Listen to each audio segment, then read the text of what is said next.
Assalamualaikum warahmatullahi wabarakatuh. Saya Bribtu Suci Wulandari. Saya alumni Sambada angkatan 2015. Di sini saya diberi kesempatan untuk memaparkan materi yang berjudul tentang etika berinteraksi di dunia maya dengan Undang-Undang ITE. Nah, sebelum kita bahas, kita harus tahu dulu nih, apa itu etika. Etika itu adalah suatu nilai, norma, atau aturan yang dipakai sebagai pedoman dalam berperilaku bagi seseorang di dalam masyarakat. Nah, sekarang udah jelaskan etika itu apa? Maka dalam bersosial media itu penting dan harus diperhatikan. Walaupun sebenarnya dalam menggunakan sosial media, kita diberi kebebasan untuk berbagi informasi, menyampaikan pendapat, atau berkomunikasi dengan orang lain. Namun, bukan berarti dalam bersosial media tidak ada etika atau aturan yang membatasinya. Tentunya dalam bersosial media membatasi mana yang boleh dan tidak, supaya nantinya pengguna merasa nyaman dan mengurangi tindakan yang tidak baik. Ada beberapa etika yang harus diperhatikan dalam menggunakan sosial media. Yang pertama yaitu etika dalam berkomunikasi dan penyampaian pendapat. Etika ini memberikan arahan bagaimana saat kita melakukan komunikasi atau berinteraksi. Dalam berkomunikasi atau berinteraksi, sebaiknya kita menggunakan kata-kata yang baik, sopan, dan menghargai pendapat, dan juga kita harus menjaga privasi orang. Yang kedua yaitu etika dalam penyebaran dan menerima informasi. Etika ini memberikan arahan bagaimana saat kita membagikan atau menyebarkan suatu informasi. Dalam hal menyebarkan informasi, hindari penyebaran isu sara, konten pornografi, atau aksi kekerasan. Dan jangan lupa sebelum kita menyebarkan informasi, pastikan informasi yang kita bagikan itu sudah benar, tidak hoaks ya, sesuai dengan kenyataan yang ada dan jelas dari mana sumber informasinya. Ditambah, berbagilah informasi yang positif atau edukatif. Kenapa sih etika itu penting dalam bersosial media? Etika adalah hal yang penting dalam bersosial media. Sosial media sendiri cakupannya luas atau global. Dan bisa dibilang media merupakan ruang publik. Karena cangkupannya yang luas dan merupakan ruang publik, maka di sosial media kita akan dipertemukan dengan berbagai orang dengan karakter ras, agama, umur, dan lain-lain yang beragam. Tentunya pasti berbeda dong. Hal-hal tersebut yang nantinya mempengaruhi kita dalam menentukan cara berinteraksi dengan orang tersebut, agar orang tersebut tidak merasa dilecehkan, dibully, diintimidasi, dan lain-lain. Atau bahkan sampai kita nantinya dilaporkan oleh orang tersebut ke kepolisian. Oleh karena itu, disinilah peran penting etika dalam bermedia sosial, yaitu sebagai pedoman, batasan, atau aturan kita dalam melakukan interaksi dengan orang lain, atau menyebarkan informasi agar tidak mengganggu, merugikan, membuat marah orang lain. Nah, perlu diingat juga, sekarang tuh ada hukuman atau aturan yang mengatur penggunaan dunia maya loh, yaitu terdapat pada Undang-Undang ITE, Informasi dan Transaksi Elektronik, di mana Undang-Undang ITE ini terus direvisi dan dikembangkan sesuai perkembangan zaman. Jadi, ketika menggunakan bermedia sosial itu kita tidak bisa sembarangan atau sesuka kita. Atau dengan kata lain kita harus beretika atau bijak ketika melakukan aktivitas saat bersosial media. Adapun dasar hukum dalam beraktivitas secara bijak di dunia maya tercatat pada Undang-Undang ITE nomor 19 tahun 2016. Apa aja sih yang ada dalam Undang-Undang ITE itu? Terdapat pasal 27 yang isinya tentang larangan mendistribusikan, mentransmisikan, membuat dan diaksesnya informasi elektronik atau dokumen elektronik perbuatan asusila, perjudian, pencemaran nama baik, dan pemerasan. Ada juga pasal 28 nih, berita bohong kepada konsumen terkait suku, agama, ras, antar golongan. Pasal 29 berisi ancaman kekerasan atau menakut-nakuti. Pasal 30, mengakses sistem elektronik milik orang lain dengan cara apapun, mengakses dan mengambil atau menerobos. Jadi kayak membajak kayak gitu ya. Pasal 31, melakukan intersepsi atau penyadapan.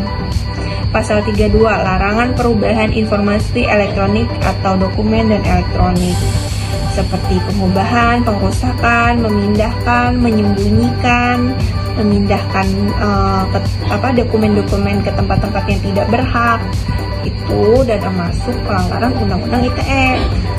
Pasal 33, mengganggu sistem elektronik. Pasal 34, larangan menyediakan atau memfasilitasi. Pasal 35, pemalsuan dokumen elektronik dengan cara manipulasi, penciptaan, perubahan, penghilangan, dan pengerusakan. Nah, itu semua kita bisa lihat di Undang-Undang ITE nomor 19 tahun 2016. Lebih jelasnya nanti kalian buka, teman-teman buka semua di undang-undang pasal-pasal tersebut, nanti bisa dilihat ya. Jadi pesan saya kepada generasi muda penerus nih yang nanti bakal jadi alumni Sambada juga seperti saya, dijaga dalam berkomunikasi, bermedia sosial, mengupload yang penting atau tidak penting itu kita harus pilih-pilih ya, jangan sampai mencelakakan diri sendiri dan orang lain. Mungkin itu saja yang bisa saya sampaikan. Mohon maaf apabila ada kata-kata salah. Wassalamualaikum warahmatullahi wabarakatuh. Bismillahirrahmanirrahim. Assalamualaikum warahmatullahi wabarakatuh. Salam sejahtera bagi kita semua. Salam Tribrata.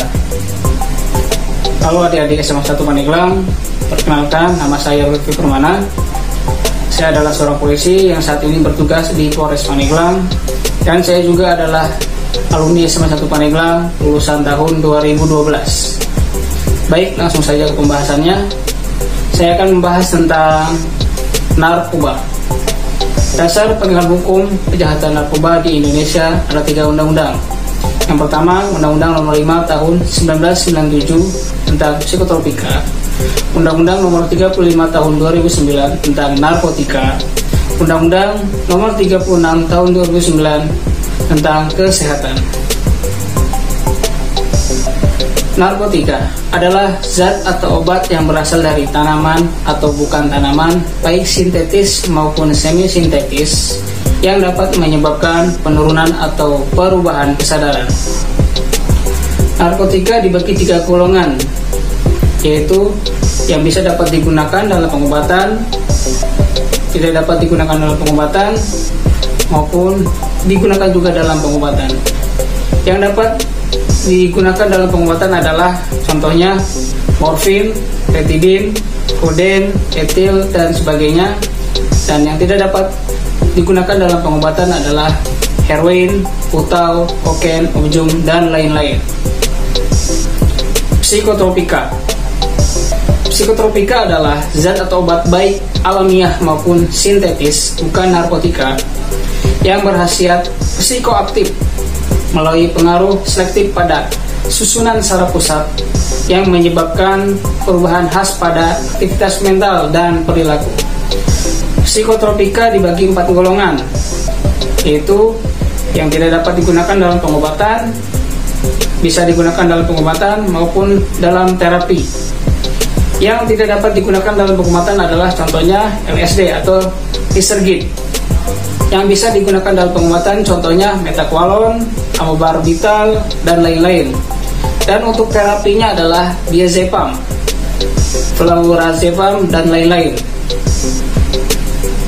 Bahan berbahaya lainnya, bahan obat atau baik alamiah maupun sintetis, bukan narkotika, yang dapat menyebabkan kecanduan yang berakibat fatal bila berlebihan. Contohnya saja kayak rokok ataupun minuman keras. Kenyataannya yang tidak dapat dipungkiri bahwa bahan-bahan berbahaya sebenarnya berada di sekitar kita, antara lain jamur dari kotoran binatang, buah kecubung, bunga nusa indah, dan lain-lain. Sifat dan pengaruh narkoba, yaitu yang pertama stimulan, itu dapat menstimulir atau merangsang sistem saraf pusat. Contoh yang paling kita kenal adalah ekstasi, itu zat sintetik amfetamin. Biasanya dibentuk atau dibuat dalam bentuk pil, merangsang sistem saraf otonom. Pemakainya pun jadi gembira atau percaya diri. Sabu, zat metilamfetamin, yaitu turunan dari amfetamin, larut dalam alkohol atau dan air. Biasanya berbentuk kristal putih dan dampaknya pun lebih kuat dari ekstasi.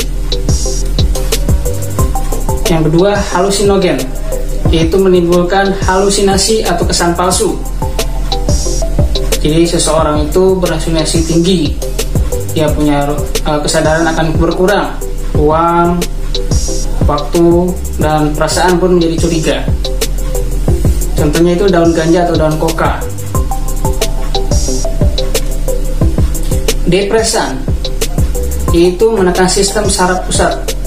Maksudnya adalah depresan adalah sejenis obat yang berfungsi mengurangi aktivitas fungsional tubuh pemakainya hingga ia merasa tenang, tertidur, dan tak sadar pula. Mengapa narkoba sangat berbahaya? Yaitu pada pemakainya akan selalu teringat, terkenang, dan rindu yang terlalu berkambuhan, dan juga dapat mengakibatkan dosis yang banyak. Perubahan sifat dan sikapnya adalah tergila-gila pada narkoba, mengalami perubahan sifat atau sikap, yaitu sombong, jahat, dan egois, mengalami kerusakan organ tubuh, terjangkitnya penyakit HIV/AIDS, ketergantungan sampai sakau, dan overdosis yang mengakibatkan meninggal dunia. Gejala dini pengguna yaitu susah diajak bicara, suka menyendiri, sulit terlibat dalam aktivitas, sering tidak menepati waktu, sering mudah tersinggung, sulit berbicara, suka kelihatan minder atau malu-malu, selalu tampak tidak tenang atau gelisah. Dampak penyalahgunaan narkobanya adalah emosi yang tidak terkendali, kecenderungan berbohong, tidak memiliki tanggung jawab, hubungan keluarga tidak akur atau terganggu, merasa dikucilkan, tidak peduli dengan nilai norma yang ada, dan melakukan tindak pidana. Ciri-ciri penyalahgunaan narkoba yaitu perubahan fisik, perubahan perilaku sosial, dan perubahan jiwa psikologisnya. Contoh perubahan fisik yaitu jalan sempoyongan. Contoh perubahan perilaku sosial yaitu menghindari kontak mata langsung. Perubahan jiwanya atau psikologisnya yaitu malas belajar, mudah tersinggung. Konsumsi alkohol, narkoba, yaitu pengemudi yang terpengaruh minuman beralkohol, narkoba, kerap tidak sadarkan diri, bahkan dapat terjadinya kecelakaan yang mengakibatkan meninggal dunia.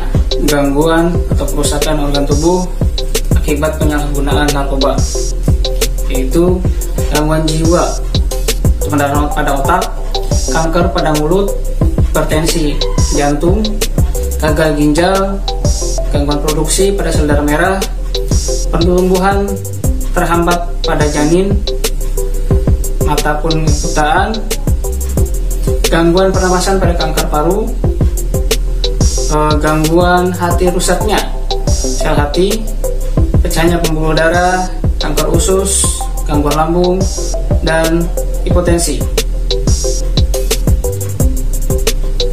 Untuk narkoba bisa disebut dengan produsen, yaitu apabila tersangka ditangkap sedang produksi atau membuat narkotika. Bandar juga disebut juga apabila tersangka ditangkap sedang produksi atau menguasai narkotika dalam jumlah besar. Pengedar atau distributor apabila tersangka ditangkap dengan teknik undercover by atau UCB, kurir, pengantar barang, dan sebagainya. Konsumsi atau penyalahguna bila mana tersangka ditangkap sedang menggunakan narkotika. Tindakan Polri pada narkoba. Tindakan preemptif itu dengan kampanye memberi pemahaman tentang bahayanya, berani lawan atau bertindak. Tindakan preventif oleh Polri yaitu patroli, penjagaan, pengawasan, dan razia. Tindakan represifnya penindakan secara hukum, dan tindakan rehabilitasnya yaitu rehabilitas sosial dan medis dengan kerjasama dengan Internas. Ketentuan pidana menurut Undang-Undang Nomor 35 Tahun 2009 tentang narkotika. Pasal 54 Undang-Undang Nomor 35 Tahun 2009 yaitu pencandu narkotika dan korban penyalahgunaan narkotika wajib menjalani rehabilitas medis dan rehabilitasi sosial. Pasal 111, setiap orang yang tanpa hak atau melawan hukum yaitu menanam, memelihara, memiliki, menyimpan, menguasai, menyediakan narkotika golongan 1 dalam bentuk tanaman, bisa dipidana dengan penjara minimal 4 tahun, maksimal 12 tahun, atau dengan denda minimal 800 juta, maksimal 8 miliar, atau lebih dari 1 kilogram, atau lebih dari 5 batang pohon dipidana penjara seumur hidup minimal 5 tahun, maksimal 20 tahun, dengan denda maksimal 8 miliar atau lebih. Begitupun dengan pasal 112. Setiap orang yang tanpa hak atau melawan hukum sama, hanya bedanya dia di 5 gram, lebih 5 gram, yaitu dipidana penjara seumur hidup atau minimal 5 tahun, maksimal 20 tahun. Ancaman hukum tindak pidana narkoba. Pasal 127, setiap penyalahgunaan bagi diri sendiri, narkotika golongan 1, penjara maksimal 4 tahun. Pasal 114, setiap orang yang tanpa hak atau melawan hukum menawarkan untuk dijual, menjual, membeli, menerima, menjadi perantara jual beli, menukar dan menyerahkan narkotika golongan 1, minimal penjara 6 tahun, maksimal 20 tahun, atau mati atau seumur hidup, denda 10 miliar. Pasal 128, yaitu pecandu narkotika yang belum cukup umur. Jika orang tua atau walinya dengan sengaja tidak melaporkan pada pihak berwajib, maka dipidana penjara maksimal 6 bulan atau denda maksimal 1 juta. Tetapi jika orang tua atau walinya telah melapor, maka tidak dituntut pidana. Namun untuk pecandu narkotika telah cukup umur, dia menjalani rehab medis 2 kali masa perawatan dokter di rumah sakit, lembaga rehab medis, maka tidak dituntut pidana. Pasal 131, pasal 132 ayat 1, pasal 132 ayat 2 yang isinya sama-sama dipidana dengan penjara paling lama 1 tahun atau paling banyak 50 juta atau ditambah sepertiganya. Baik, mungkin peran dan sikap kita khususnya adik-adik siswa SMA 1 Pandeglang yaitu meningkatkan keimanan terhadap Tuhan Yang Maha Esa, dinamisator atau fasilitator, mediator, memperkuat dedikasi pengabdian dan berprestasi secara pribadi dengan ikhlas, warga yang kritis terhadap perbuatan buruk tetapi konsepsional, berbanyak kebaikan, konsultatif dan bermanfaat, pengembangan persaudaraan saling ingatkan antara sesama, kerjasama dan kemitraan dengan aparat pemerintah komponen masyarakat, sikap asertif menyatakan tidak terhadap penyalahgunaan narkoba dan lain-lain. Cukup sekian yang dapat saya sampaikan. Terima kasih. Assalamualaikum warahmatullahi wabarakatuh. Salam Tribrata dan Sambada Jaya.